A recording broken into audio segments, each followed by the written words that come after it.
¿Dónde están sus pensamientos? Aconteció que morando David en su casa, dijo David al profeta Natán: He aquí yo habito en casa de cedro, y el arca del pacto de Jehová debajo de cortinas. Primer libro de Crónicas 17:1. Después del traslado del arca, y de la inauguración del nuevo ministerio levítico de adoración, cada uno tomó participación de sus funciones, y cada cual de los del pueblo, David incluido, se fue a su casa. Prosiguiendo la lectura por el capítulo 17, el cronista narra cómo David le traslada un pensamiento al profeta Natán con respecto al habitáculo donde reposaba el arca. Y es que debía inquietarle bastante, pues de lo contrario, ¿a qué decírselo a Natán, el cual era profeta de Dios? ¿Cómo puedo estar tan tranquilo morando en una casa hecha de materiales nobles de primera calidad, mientras el arca reposa en una tienda? Debía pensar para sí mismo. Aún así, la inquietud no le impidió buscar consejo en el profeta Natán antes de dar un solo paso con respecto a este asunto. Y es que ya tuvo una muy mala experiencia la primera vez que decidió por su cuenta tocante al arca y su traslado, que se saldó con la vida de Uza, así que no tomará más decisiones concernientes a ella sino con previo consejo de Dios. En este tiempo David era el rey, y tras él vinieron unos cuantos, pero a los siglos sucedió que Jerusalén fue destruida, y con ella el templo, y desaparecida el arca del pacto para no volver a verla más.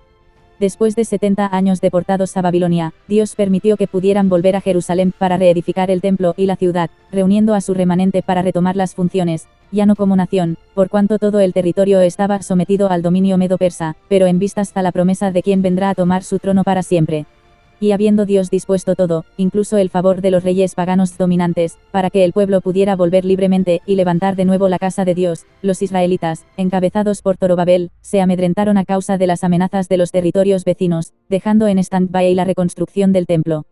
Claro, durante el tiempo de inactividad en la obra del Señor, debieron pensar: qué lástima que todos estos materiales nobles se vayan a echar a perder, ya que no construiremos el templo. Aprovechémosla para artesonar nuestras casas. Pues aquello que debía haber servido para levantar el templo lo acabó usando cada cual para su propia casa. En la duración en que persistían las amenazas vecinas bien tuvieron oportunidad de buscar a Dios y su consejo, pero lo más sensato para ellos fue mantenerse estancados en lo que habían ido a hacer, incluso por decreto del rey persa, al cual Dios usó en gran manera, para que nadie pudiera detener su obra. El pueblo se centró, pues, en donde estaban sus pensamientos, cada cual en su propia casa. Pero no se tardaría Dios en enviar a sus profetas, uno de los cuales fue Ageo, para denunciar abiertamente el caso. Es para vosotros tiempo, para vosotros, de habitar en vuestras casas artesonadas, y esta casa está desierta.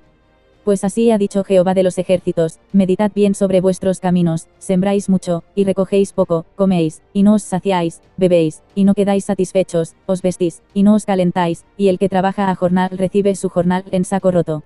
Ageo 1 del 4 al 6.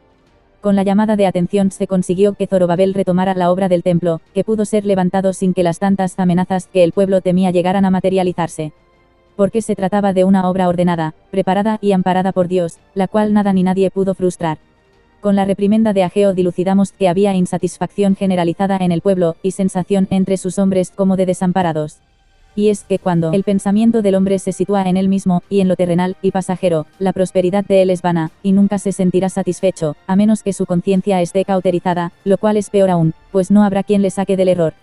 Pero el pensamiento del rey David estaba en Dios y en su obra, por lo que aún con la bendición de andar en palacio real, su deseo era más bien que todo ese artesonado de su casa se dispusiese por completo al servicio de la presencia de Dios, en reposo del arca del pacto, entre paredes trabajadas con los más nobles materiales. Y como su pensamiento no era para nada de reprender ni para avergonzarse, David pudo soltar su carga sobre Natán, en la confianza y el alivio de que Dios le daría pronto consejo sobre su disyuntiva.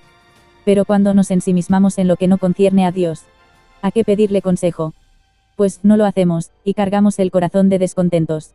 Hoy va a ser día de meditar si nuestros pensamientos están donde estaban los de David, en Dios y en su obra, o si más bien los hemos llevado a nuestras casas, como los de Zorobabel, en detrimento de nuestra relación con nuestro Padre Celestial y de su propósito para con nosotros. Perseveremos con nuestros pensamientos sujetos en Cristo Jesús, y dispuestos a su voluntad. Tú guardarás en completa paz a aquel cuyo pensamiento en ti persevera, porque en ti ha confiado. Isaías 26, 3.